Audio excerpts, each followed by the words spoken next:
This blog is titled Summing Up the Academic Year.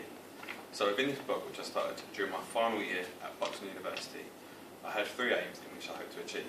These were: examine the work done across this module and others that I have studied on this course, and critically reflect on the role of advertising as a marketing communications vehicle.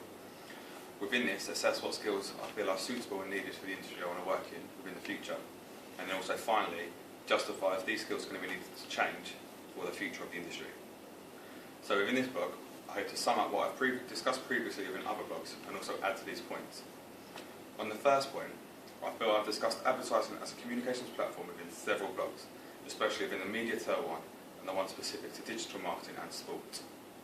Where within these I've discussed advertising platforms and the role they can play within their specific industries. In terms of this specific module, advertising strategy, I've been able to expand upon my understanding of advertising and been able to gain in-depth knowledge into advertising as a communication tool. Understanding aspects such as semiotics or postmodern marketing have been challenging to myself, but over time I feel I can understand these better, and I've sort of established how important semiotics are within a marketing campaign. The second criteria, I feel I've made it pretty clear what industry I want to work in.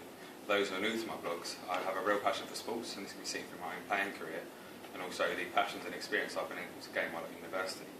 So the three skills that I feel are just sort of needed for this industry right now is the first one, communication. I've obviously previously discussed this in my latest blog, Advice, but I can't emphasise how important it is to be a social, not an antisocial, no matter how good you are at your job. This point was backed up by a speech I listened to at the Think Sponsorship Conference by the CEO of Global Sports Jobs, Will Lloyd, which is one of the leading recruiters within the sports sector.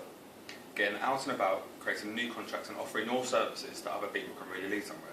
This is an example that I've sort of experienced, where I went to the Rugby Business Network and met someone called Colm Hannon, and from this I'm now a member of a team who are a manager for a LinkedIn profile group, the Rugby Business Network group, with over 12,000 members.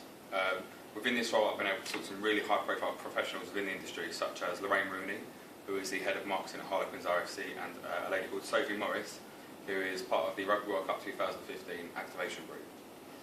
In some aspects, another skill that I think is really necessary for the sports industry right now is data analysis, and this could really set an individual apart. So, as I've mentioned in my previous blogs and also the dissertation that I've just completed, the sports industry, specifically sponsorship, is really lacking measurability tools. So, a candidate, even outside of marketing, who has a mathematical brain and is able to interpret both quantitative and qualitative data and wants to gain a career in this exciting industry, that skill would really set them apart, and if I was an employer, that was something I'd be looking for. The final skill, which isn't really a skill, it's more of an asset, is being able to have insight in both of the latest marketing communication platforms, such as NFC or N1 Marketing, and also being up to date with the latest trends within the sports industry, such as Man City's new development of £50 million for their stadium for 6,000 more seats, or Waitrose becoming the new sponsor of the England cricket team. It's been able to link these two, the news stories and the marketing communication platform, and how an individual can make this sort of work for a company. The final point I wanted to achieve through my blogs, and what I'm going to discuss now, is that I feel these skills that I've just mentioned don't need to be changed, even for the future of the industry. And I believe this because the research I've conducted and the people I've spoken to, such as Ollie Richards, who is the marketing manager at Synergy, the skills that I've identified, I think, are on point and up to trend with the sports sponsorship market. So, an example, data analysis as a skill. I think this is even before its time as a mass skill within the industry. So I think even with the future of the industry, these skills won't change over time. So to sum up, now with the sum up of my academic year blog, I'd like to thank my readers and now my listeners for following my blog and my academic year. I'll continue to blog my experiences of my working career, and hope you'll follow this path with me. Thank you.